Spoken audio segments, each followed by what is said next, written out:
কি যে জবাব দিবি রে তুই খোদার বিচারে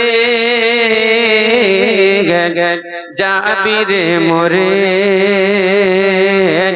আসবি না ফিরে সময় আছে তওবা কর ছাড়বি রে তুই বাড়ি ঘর সময় আছে তওবা কর ছাড়বি রে তুই বাড়ি ঘর এ নিজে নিজে চিন্তা কর নিজে নিজে চিন্তা কর এই ব্যাপারে যাবি রে মোরে যাবি রে মোরে জীবন রে যাবি রে মোরে আসবি না ফিরে बदलेगा ज़माना बदलेगा ज़माना लाख मगर कुरान न बदला जाएगा बदलेगा ज़माना लाख मगर कुरान न बदला जाएगा कौल मोहम्मद कौल मोहम्मद कौल खुदा है कौल मोहम्मद कौल खुदा फरमान न बदला जाएगा बदलेगा ज़माना लाख मगर कुरान न बदला जाएगा हक वाले रहेंगे हक पे सदा हक वाले रहेंगे हक पे सदा मारेंगे मरेंगे हम हक पे सदा हम ऐसे मुजाहिद हैं हम ऐसे मुजाहिद हैं जिनका ईमान न बदला जाएगा बदलेगा ज़माना लाख मगर कुरान न बदला जाएगा शाहों को बदलते देख लिया शाहों को बदलते देख लिया शाहिद को बदलते देख लिया शाहों को बदलते देख लिया शाहिद को बदलते देख लिया जब तक मुस्लिम जिंदा है जब तक मुस्लिम जिंदा है कुरान न बदला जाएगा बदलेगा ज़माना लाख मगर कुरान न बदला जाएगा कौल मोहम्मद कौल खुदा है कौल मोहम्मद कौल खुदा फरमान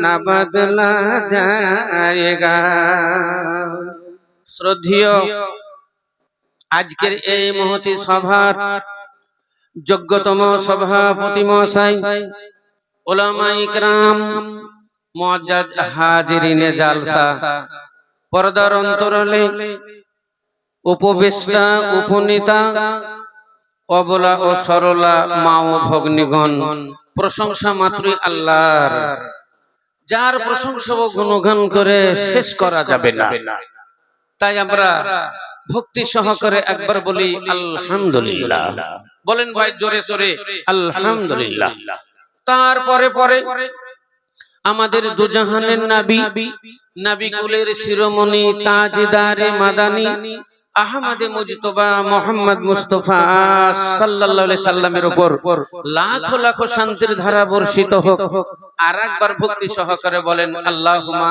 আমিন ভাইরা আমার বাবা জীবনেরা আপনারা সকলেই জানেন এই ভৈরবডাঙ্গা গ্রামে এই বাৎসরিক জালসা এবং তাবলীগী জালসা অনেকগুলো জালসা করলাম রমজান মাসে এবার জালসা আমি করিনি মাত্র 4টা জালসা করেছি রোজার অবস্থায়, সেই জন্য জালসা নিইনি বলে। কিন্তু আগে অনেকগুলো জালসা করলাম, আর ঈদের দিন থেকে শুরু করে এক নাগাড়ে চলছে, এখনো 7 দিন চলবে। এক নাগাড়ে 13টা জালসা আছে আমার। তো জালসা করলাম, তাবলীগী জালসা এবছর একটা করেছি নদিয়ার ভিতরে, আর এই আজকে করছি তাবলীগী জালসা। না হলে ওই মসজিদের উন্নতি কল্পে, না হয় মাদ্রাসার উন্নতি কল্পে, গোরস্থানের উন্নতি কল্পে, এই রকমই চলছে। কিন্তু আজকের এই সভা, এটা হলো জালসা, তাবলীগী জালসা। তাবলীগের মানে একজনা ব্যাখ্যা করছিল, বাল্লাগা ইউবাল্লিগু মানে তো মাওলানাদের মুখে শুনতে আছেন পৌঁছে দেওয়া, আল্লাহ রাসূলের বাণী মানুষের কাছে পৌঁছে দেওয়া। তো এর নাম হলো তাবলীগ, যেটা আমরা গ্রামে গ্রামে করি। যারা তাবলীগ করে, মেলা তো দল, আগে ছিল 4টা দল। একটা হলো হানাফি, একটা হলো শাফি, একটা হলো মালিকি, একটা হলো হাম্বলি। তো আমরা জানি হানাফি, শাফি, মালিকি, হাম্বলি, কিন্তু আসলে এর তত্ত্বটা কি জানেন? হানাফি মানে ইমাম আজম আবু হানিফা রাহমাতুল্লাহ আলাইহির অনুসরণ যারা করে তাদেরকে হানাফি বলে। ইমাম শাফি রাহমাতুল্লাহ আলাইহির অনুসরণ যারা করে তাদেরকে শাফি বলে। ইমাম মালিক রাহমাতুল্লাহ আলাইহির অনুসরণ যারা করে তাদেরকে মালিকি বলে। ইমাম আহমদ বিন হাম্বল, ইনার অনুসরণ যারা করে এদেরকে হাম্বলি বলে। সেই জন্য হানাফি, শাফি, মালিকি, হাম্বলি 4টে ইমাম। হানাফিদের মধ্যে আবার একটা কথা আছে, 4 ইমামকে যারা না মানে তারা পূর্ণ মুসলমান নয়।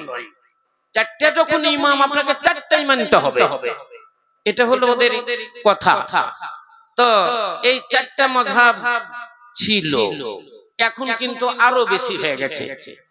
হানাফি, শাফি, মালিকি, হাম্বলি, দেওবন্দি, বেরেলভি, জামাত ইসলামী, তাবলীগী জামাত, মুবাল্লিগী ইসলাম, মুবাল্লিগী জামাত, এসব নতুন নতুন অনেক হয়ে গেছে। তো ওই তাবলীগী জামাত যারা গ্রামে গ্রামে তাবলীগ করে বেড়ায়, দূরে দূরে যায়, কেউ হানাফিদের মধ্যে আবার চিল্লাতে যায়। চিল্লা মানে 40 দিনের চিল্লা, 40 দিনের সফর। আমাদের আহলে হাদিসের ভিতরে ওগুলো নাই। তো এই তাবলীগ, তো তাবলীগী জালসায় আমাদের মূল জিনিস কি হবে? তাবলীগী জালসাতে আমাদের মূল জিনিস হলো আমাদের ধর্মের কিছু দিনিয়াতের শিক্ষা। দিনিয়াতের শিক্ষা ছেলেদের কাছে এবং মেয়েদের কাছে পৌঁছে দেওয়া, এবং যেটা আমাদের সব সময় দিনে রাত্রে আমাদের দরকার হয়, এই জিনিসগুলো তাদের কানে পৌঁছে দেওয়া। মুসলমানদের উপরে যেগুলো আল্লাহ রাব্বুল আলামিন ফরজ করেছেন, এই ফরজিয়াত গুলো তাদের কাছে পৌঁছে দেওয়া, এই হলো আমাদের তাবলীগ, যেগুলো আমাদের জরুরি। তো ভাইয়েরা আমার, মা বোনেরা, সেই সন্ধ্যা থেকে আপনারা আওয়াজ নসিহত শুনছেন, আমিও শুনছি। ইসমাইল ভাই বারবার বলছে ঘুমিয়ে যান, একটু ঘুমান। আচ্ছা বলেন তো, বিয়ের বাজনা বাজলে কোনোদিন ঘুম আসে? একদিকে নাচ হবে, একদিকে ডান্স হবে, আর একদিকে ডুগি তবলা বাজবে, আর ওখানে ঘুম হয়? তো জালসা চলছে, এই জালসা চলতে চলতে কোনোদিন বক্তার ঘুম হয়? হয় না। কেউ কেউ আবার ঘুমায়, চাদর মুড়িয়ে দিল, লেপ মুড়িয়ে দিল, কেউ বলে কিছু ডাকিস না রে, মৌলানা ঘুমাচ্ছে। মৌলানাকে সভাপতি সাহেবকে জিজ্ঞাসা করেন তো, উনিও তো এক বক্তা। বক্তারা ঘুমায় কি? ও চুপ করে খালি চাদর দিয়ে মুখ ঢেকে থাকে, সব জানে ও। কে আসছে, কে যাচ্ছে, কে কি বলছে, ও সব শুনে মরার মতো। মরা যেমন শুনে, সব শুনে, কিন্তু কথা বলে না। দেখলে যে বলতে গেলে তো উঠে বসতে হবে, এবার লাও কথা শুরু হবে, তো যা হবে হবে বলছে বলে ঘুম পাড়িয়ে যায়, কিন্তু আসলে ঘুমাই না। তো যাক ভাইয়েরা আমার, এই তাবলীগী জালসা আলহামদুলিল্লাহ যারা দান করেছে এই জালসার জন্য, কেউ 10 টাকা, 20 টাকা, 100, 500, 1000, 2000, 5000, যে যা পেরেছে দিয়েছে, তাদের জন্য একটা শেষ দোয়া আমি প্রতি বছরই করি, ইনশাআল্লাহ এই বছরও করব। এই জালসা যারা উদ্যোক্তা, যারা সভাপতি, কেশিয়ার, এবং যারা রাত দিন পরিশ্রম করে এই জালসার আয়োজন করেছে, তাদের জন্য একটা খুশুসি দোয়া আমি করি শেষের বেলায়, ইনশাআল্লাহ তাদের জন্য দোয়া দিব। আর আপনাদের জন্য দোয়া থাকবে আমার, এবং আল্লাহ রাব্বুল আলামিনের রহমত থাকবে যে আপনারা সারাটা রাত আল্লাহু আকবার এই দুনিয়াতের শিক্ষার জন্য, ইসলামের শিক্ষা শেখার জন্য দুটো নেকির আশায় আপনারা ঘুম কামাই করে এখানে বসে আছেন, মা বোনেরা বসে আছে। সত্যিই ভাগ্যবান আপনারা যারা এখন পর্যন্ত স্টেজে আছেন, আমাদের এই সভাতে আছেন, সত্যিই ভাগ্যবান আপনারা, ভাগ্যবতী মহিলা ওরা যারা এতক্ষণ পর্যন্ত আমাদের প্যান্ডেলের ভিতরে আছে। আল্লাহু আকবার। যেহেতু এই জালসা হলো জিকিরের মাহফিল, আল্লাহ রাসূল বলেছেন এই জালসার মাহফিল জিকিরের মাহফিল, অতএব জিকিরের মাহফিল আমরা আছি। আর জিকিরটা হলো সবচেয়ে উত্তম। সাহাবারা জিজ্ঞাসা করেছেন আল্লাহ রাসূলকে, আইয়ুল আমালু আফজালু ইনদাল্লাহ, আইয়ুল আমালু আফজালু ইনদাল্লাহ, আল্লাহর নিকটে সবচেয়ে উত্তম আমল কি, উত্তম কর্ম কি? আল্লাহ রাসূল বলেছেন জিকরুল্লাহ, আল্লাহর জিকির সবচাইতে হলো উত্তম। সাহাবারা জিজ্ঞাসা করলেন, মা জিকির ইয়া রাসূলুল্লাহ, তাহলে জিকির যদি উত্তম হয় তাহলে জিকির কাকে বলে? মা জিকির ইয়া রাসূলুল্লাহ। আল্লাহ রাসূল বললেন, আয-যিকরু লা ইলাহা ইল্লাল্লাহ, জিকির হলো লা ইলাহা ইল্লাল্লাহ। তাহলে লা ইলাহা ইল্লাল্লাহ এটা হলো জুজে আউয়াল, মুহাম্মাদুর রাসূলুল্লাহ এটা হলো জুজে সানি।